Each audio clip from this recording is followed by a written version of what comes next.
Class 11 के Hindi elective की कक्षा में आपका स्वागत है। आज मैं आपको 2020 झारखंड बोर्ड में पूछे गए क्वेश्चन की प्रैक्टिस कराऊंगा। तो चलिए शुरू करते हैं। कुल 40 क्वेश्चन हैं, तो इन 40 क्वेश्चन की प्रैक्टिस आपको कराऊंगा। तो पहला क्वेश्चन जो है वो अपठित गद्यांश से है, मतलब जो आपके कोर्स में नहीं है, अलग से कोई शीर्षक दे दिया गया है और उसके आधार पर आपको क्वेश्चन नंबर 1 से लेकर क्वेश्चन नंबर 4 1 से 4 तक का उत्तर देना है। तो चलिए हम लोग साथ साथ पढ़ते हैं। विद्यार्थी का लक्ष्य विद्योपार्जन है। भली भांति विद्योपार्जन करके वह राष्ट्र के प्रति अपने कर्तव्य का निर्वाह सुचारू रूप से कर सकता है। राजनीति इस लक्ष्य की पूर्ति नहीं कर सकती। राजनीति वास्तव में धूर्तों का खेल है जो अनेक दांव पेच खेलकर जीवन की सफलता प्राप्त कर लेते हैं। यह सरल एवं शुद्ध हृदय विद्यार्थी के वश का रोग नहीं, अर्थात राजनीति जो है वो सरल हृदय विद्यार्थी के वश का रोग नहीं है। राजनीति छात्रों के अध्ययन में बाधा ही नहीं डालती वरन उन्हें गुमराह भी कर देती है। अतः छात्रों को चाहिए कि वह सर्वप्रथम अपने आप को योग्य बनाने के बाद ही वे राजनीतिक क्षेत्र में कदम रखें। साथियों, मैं आपको 1 मिनट और दे रहा हूँ कि आप अपने से पढ़ लें। इसके आधार पर फिर आपको 4 क्वेश्चन के उत्तर देने हैं।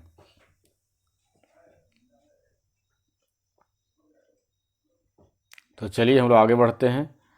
पहला क्वेश्चन है, राजनीति वास्तव में किनका खेल है। तो देखिए, आपने यहाँ पर पढ़ा कि राजनीति जो है वास्तव में किनका खेल है। राजनीति धूर्तों का खेल है। राजनीति वास्तव में धूर्तों का खेल है। तो यहाँ से आप आंसर कर सकते हैं कि राजनीति जो है वह धूर्तों का खेल है। नेक्स्ट, विद्यार्थी को कैसा होना चाहिए। अमीर एवं चतुर, गरीब एवं मूर्ख, सरल एवं शुद्ध हृदय, धूर्त और चालाक।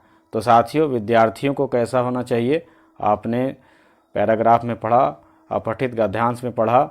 तो विद्यार्थियों को जो होना चाहिए वो सरल और शुद्ध हृदय वाला होना चाहिए।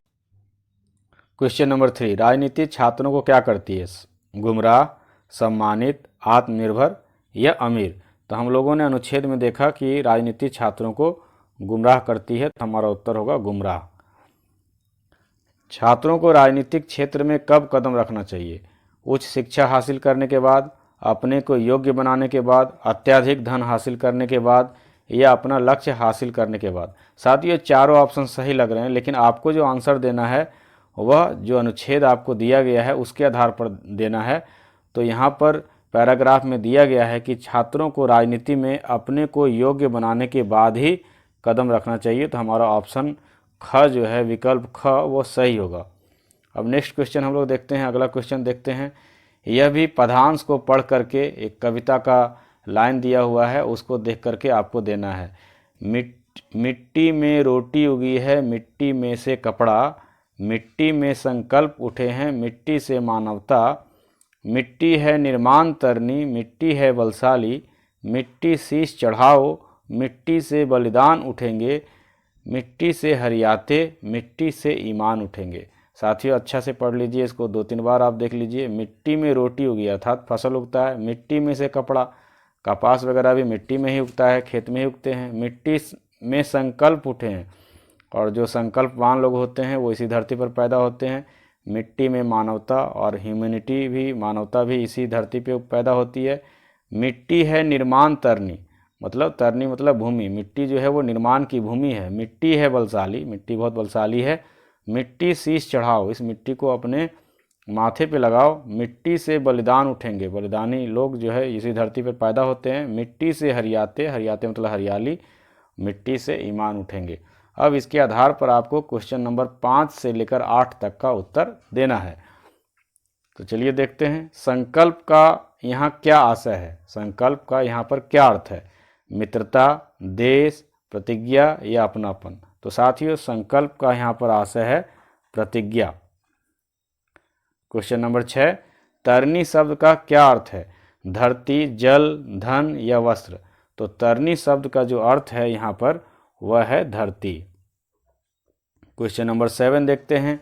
शीश किसका पर्यायवाची शब्द है। तो शीश चढ़ाओ, शीश आप लोग जानते हैं शरीर, सिर, धन या मकान। तो साथियों, शीश का यहाँ पर अर्थ जो है वह है सिर, माथा हम लोग का जो होता है, मस्तक।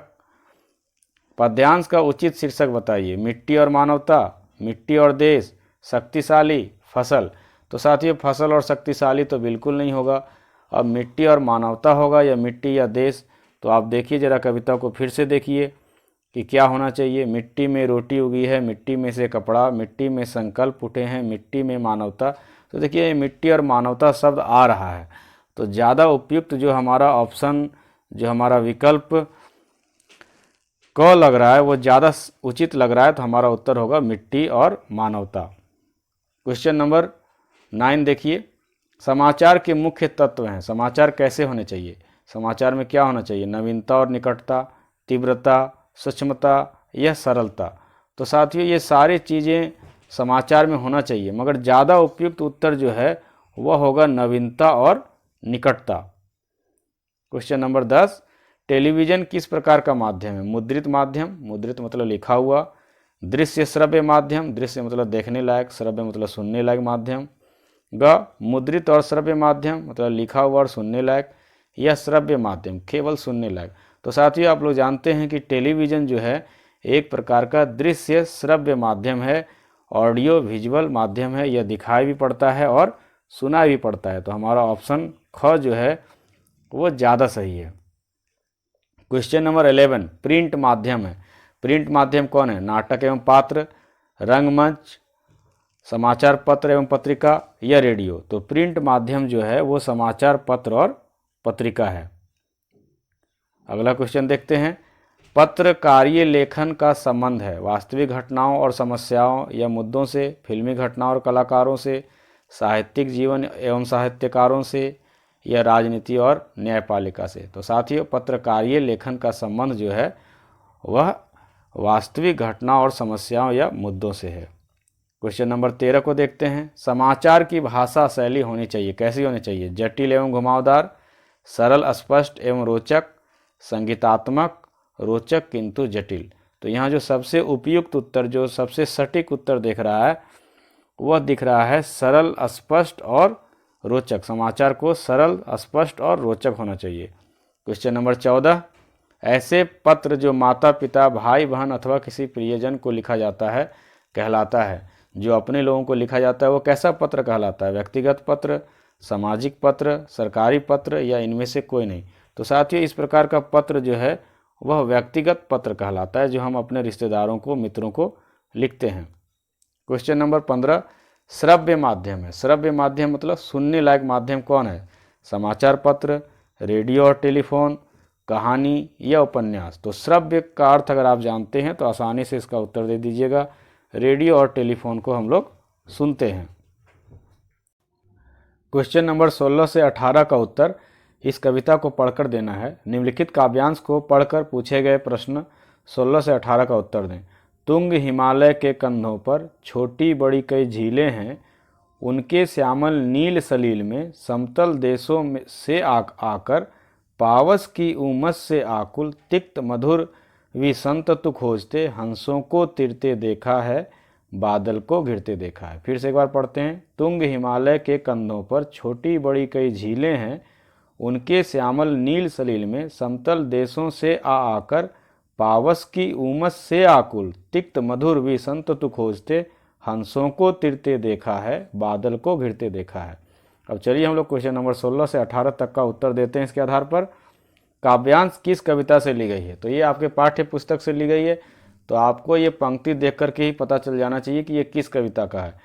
संध्या के बाद, हंसों की चोटी, बादल को घिरते देखा है, या फिर घर में वापसी। तो देखिए यहाँ पर अगर आपको नहीं भी याद है तो भी अंतिम पंक्ति जो लिखा है बादल को घिरते देखा है, तो आपको यहाँ से उत्तर पकड़ लेना चाहिए। तो ये कविता जो है वह बादल को घिरते देखा कविता से है। क्वेश्चन नंबर 17, काव्यांश में किसकी चर्चा की गई है? हिमालय पर्वत पर काले बादलों की, रेगिस्तान और काले बादलों की, समुद्री किनारे और काले बादलों की, या नदियों और काले बादलों की। तो देखिए पहला जो लाइन है, तुंग हिमालय के कंधे पर छोटी बड़ी कई झीलें हैं, उनके श्यामल नील सलील पर, ये लाइन को देखिए आपको पता चल जाएगा कि क्या होना चाहिए। तो यहाँ पर हिमालय पर्वत पर काले बादलों की जो है वो चर्चा की गई है। तो क्वेश्चन नंबर 17 का उत्तर होगा क। क्वेश्चन नंबर 18, हिमालय के कंधों पर क्या है? छोटी बड़ी कई झीलें, घने वन, नदियाँ, या जीव जंतु। तो हिमालय के बिल्कुल ऊपरी भाग में जो वह छोटी बड़ी कई झीलें हैं, ये कि लाइन में भी स्पष्ट किया हुआ है। क्वेश्चन नंबर 19, कवि सुमित्रानंदन पंत हैं। कैसे कवि हैं वो? छायावादी हैं, रूढ़िवादी हैं, भक्तिवादी हैं या रीतिकालीन कवि हैं? तो साथियों, सुमित्रानंदन पंत जो है वो छायावादी कवि हैं। आपको कमेंट में यह बताना है कि सुमित्रानंदन पंत के अलावे कौन कौन छायावादी कवि माने जाते हैं मुख्य। क्वेश्चन नंबर 20, तट पर बैठी विधवाओं की तुलना किससे की गई है? सांप से, पक्षी से, बगुलों से या दीपक से? तो साथियों, तट पर बैठी विधवाओं की तुलना जो है वो बगुलों से की गई है। क्वेश्चन नंबर 21, जाग तुझको दूर जाना रचना है, किसकी रचना है? महादेवी वर्मा की, कबीर की, पद्माकर की या नागार्जुन की? तो साथियों, जाग तुझको दूर जाना ये रचना महादेवी वर्मा की है। अगला क्वेश्चन हम लोग देखते हैं। क्वेश्चन नंबर 22, कोई छींकता तक नहीं इस डर से कि खाली जगह की शांति भंग ना हो जाए। कहाँ की शांति भंग होने के डर से कोई छींकता नहीं? दिल्ली, मगध, बंगाल या मकान? तो साथियों, आप ये जो है इसका सही उत्तर होगा वो मगध। मगध की शांति भंग ना हो जाए इसके लिए कोई छींकता तक नहीं। क्वेश्चन नंबर 23, घर में वापसी कविता के आधार पर घर में कितनी जोड़ी आंखें हैं? 4 जोड़ी, 3 जोड़ी, 5 जोड़ी या 2 जोड़ी? तो साथियों, घर से वापसी कविता आपने पढ़ा है, उसमें कितनी जोड़ी आंखें हैं? उसमें 5 जोड़ी आंखें हैं। क्वेश्चन नंबर 24, महादेवी वर्मा का जन्म फर्रुखाबाद में सन खाली जगह में हुआ। 1908 में, 1906 में, 1907 में या 1900 में? तो साथियों, महादेवी वर्मा का जन्म जो है फर्रुखाबाद उत्तर प्रदेश में 1907 ईस्वी में हुआ। अब क्वेश्चन नंबर 25 से 27 का उत्तर आपको इसको पढ़ करके देना है, इस अनुच्छेद को। तो क्या है? मानो और सुकिया महीने भर पहले इस भट्टे पर काम करने आए थे। उसका काम देखकर ही असगर ठेकेदार ने सुकिया को ईंट पाथने का काम दिया था। 1008 के रेट से मजदूरी तय की गई। भट्टे पर लगभग 30 मजदूर काम करते थे। तो चलिए हम लोग देखते हैं 25 से 27 का उत्तर। प्रस्तुत गद्यांश किस पाठ का है? ईदगाह का, ज्योतिबा फुले, खाना बदोश या गूंगे? तो साथियों, यह जो लाइन है वो किस गद्यांश का है? तो ये जो लाइन है वो खाना बदोश चैप्टर का है। तो यहाँ पर हम लोग खाना बदोश को सही करेंगे। क्वेश्चन नंबर 26, गद्यांश के अनुसार मजदूरों की संख्या कितनी है? 10, 40, 50 या 30? तो स्पष्ट लिखा हुआ है कि गद्यांश के अनुसार मजदूरों की संख्या जो है वह है 30। क्वेश्चन नंबर 27 हम लोग देखते हैं। मानो और सुखिया कौन है? मजदूर हैं, शिक्षक हैं, मित्र हैं या पड़ोसी हैं? तो मानो और सुखिया जो हैं वो मजदूर हैं, वो असगर ठेकेदार के भट्टे पर काम करने के लिए आए हैं। क्वेश्चन नंबर 28, प्रेमचंद का मूल नाम क्या है? बहुत कंपटीशन वगैरह में भी पूछा जाता है, तो आपको बताना है कि प्रेमचंद का मूल नाम क्या है? धनपत राय, मोहन राय, स्वामी राय या रघुराम? तो साथियों, प्रेमचंद का जो मूल नाम है वह है धनपत राय। प्रेमचंद उनका पेन नेम है, इस नाम से वो लिखते थे। क्वेश्चन नंबर 29, दोपहर का भोजन कहानी में महिला पात्र का नाम है। तो दोपहर का भोजन कहानी में महिला पात्र का नाम क्या है? राजेश्वरी, सिद्धेश्वरी, रामेश्वरी, नागेश्वरी? तो दोपहर के भोजन कहानी में महिला पात्र का नाम जो है वह है सिद्धेश्वरी। लेकिन मैं आपको बता दूं कि यह जो कहानी है दोपहर का भोजन, इस बार आपके कोर्स से हटा दिया गया है, इसलिए आप चाहें तो इसको ना भी याद रख सकते हैं। टॉर्च बेचने वाले कहानी में टॉर्च किस कंपनी का है? उजाला टॉर्च, चांद टॉर्च, सूरज छाप टॉर्च या सूर्य छाप टॉर्च? तो साथियों, टॉर्च बेचने वाले कहानी में जो टॉर्च की कंपनी है वह सूरज छाप टॉर्च का जिक्र है। नेक्स्ट क्वेश्चन, खाना बदोश कहानी की मूल संवेदना क्या है? मूल संवेदना मतलब वो किस विषय वस्तु पर बनी है? जातिवाद, दहेज प्रथा, मजदूरों का शोषण या ऊंच नीच का भेदभाव? तो ये कहानी जो है वो मजदूरों के शोषण पर आधारित है। नेक्स्ट क्वेश्चन, उसकी माँ कहानी के लेखक कौन है? प्रेमचंद, भारतेंदु हरिश्चंद्र, पांडे बेचन शर्मा उग्र या फिर सुधा अरोड़ा? तो उसकी माँ कहानी के लेखक जो हैं वह हैं पांडे बेचन शर्मा उग्र। वैसे ये जो कहानी है इस बार सिलेबस से बाहर है, इसलिए आप चाहें तो नहीं भी याद रख सकते हैं। क्वेश्चन नंबर 32, सत्य हरिश्चंद्र के रचयिता कौन है? हरिशंकर परसाई, भारतेंदु हरिश्चंद्र, पांडे बेचन शर्मा उग्र या सुधा अरोड़ा। तो सत्य हरिश्चंद्र के जो लेखक हैं वो हैं भारतेंदु हरिश्चंद्र। नाम भी मिलता जुलता है, इसलिए याद रखने में कोई ज़्यादा दिक्कत नहीं है। आधे अधूरे नाटक के नाटककार कौन है? मोहन राकेश, प्रेमचंद, रांगे राघव या इनमें से कोई नहीं। तो आधे अधूरे नाटक के नाटककार हैं मोहन राकेश, जो कि प्रसिद्ध नाटककार हैं। क्वेश्चन नंबर 35, हुसैन की कहानी अपनी ज़बानी में हुसैन कौन से बोर्डिंग स्कूल में भेजे गए? तो हुसैन की कहानी अपनी ज़बानी में हुसैन किस बोर्डिंग स्कूल में अर्थात किस हॉस्टल वाले स्कूल में भेजे गए? Shimla boarding school, Delhi boarding school, Vadodara boarding school या मुंबई बोर्डिंग स्कूल। तो साथियों, हुसैन की कहानी अपनी ज़बानी में जो है वो बड़ौदा बोर्डिंग स्कूल की बात कर रहे हैं। तो यहाँ पर हमारा उत्तर ग होगा, बड़ौदा बोर्डिंग स्कूल। अगला क्वेश्चन है, हुसैन को कौन सी कलाकारी का शौक था? संगीत का, नृत्य का, घुड़सवारी का या चित्रकारी का? तो हुसैन को चित्रकारी का शौक था। आपको बताना है कि यहाँ पर किस हुसैन की बात की जा रही है, उनका पूरा नाम आपको बताना है। क्वेश्चन नंबर 37, आवारा मसीहा खाली जगह की जीवनी पर आधारित है। आवारा मसीहा किसकी जीवनी पर आधारित है? रामचंद्र, शरद चंद्र, प्रेमचंद्र या इनमें से कोई नहीं। तो साथियों, यह शरद चंद्र की कहानी पर, जीवनी पर जो है आधारित है। हालांकि इस बार यह कोर्स से हटा दिया गया है। क्वेश्चन नंबर 38, विष्णु प्रभाकर को आवारा मसीहा के लिए कौन सा सम्मान मिला? शरद चंद्र के जीवन पर उन्होंने आवारा मसीहा लिखा, इसके लिए उन्हें कौन सा सम्मान मिला, कौन सा पुरस्कार मिला? राष्ट्रीय सम्मान, नाटक सम्मान, साहित्य अकादमी या वीरता पुरस्कार? तो आवारा मसीहा के लिए उनको साहित्य अकादमी पुरस्कार मिला। यह भी कोर्स से बाहर का, सिलेबस से बाहर का चीज़ है, आप चाहें तो याद रखें या ना रखें। क्वेश्चन नंबर 39, यह भी कोर्स से बाहर का है, आवारा मसीहा चैप्टर से ही है। शरद चंद्र के पिता का नाम क्या था? रामेश्वर चट्टोपाध्याय, देवानंद चट्टोपाध्याय, मोतीलाल चट्टोपाध्याय या राम रतन मजूमदार? तो साथियों, शरद चंद्र का पूरा नाम शरद चंद्र चट्टोपाध्याय था, इसलिए राम रतन मजूमदार होने की संभावना बिल्कुल कम है। तो शरद चंद्र के पिता का नाम था देवानंद चट्टोपाध्याय। और सबसे लास्ट क्वेश्चन है, एकांकी अंडे के छिलके में श्याम को भाई भाभी के कमरे में क्या एहसास हुआ? अपनेपन का, दुश्मनी का, पड़ोसी होने का या परायेपन का? तो अंडे के छिलके एकांगी में श्याम को अपने भाई और भाभी के कमरे में परायेपन का एहसास हुआ। तो इस प्रकार हम लोगों ने 2020 झारखंड बोर्ड में पूछे गए क्वेश्चन की प्रैक्टिस की। यह वीडियो आपको कैसा लगा आप कमेंट बॉक्स में अवश्य लिखें।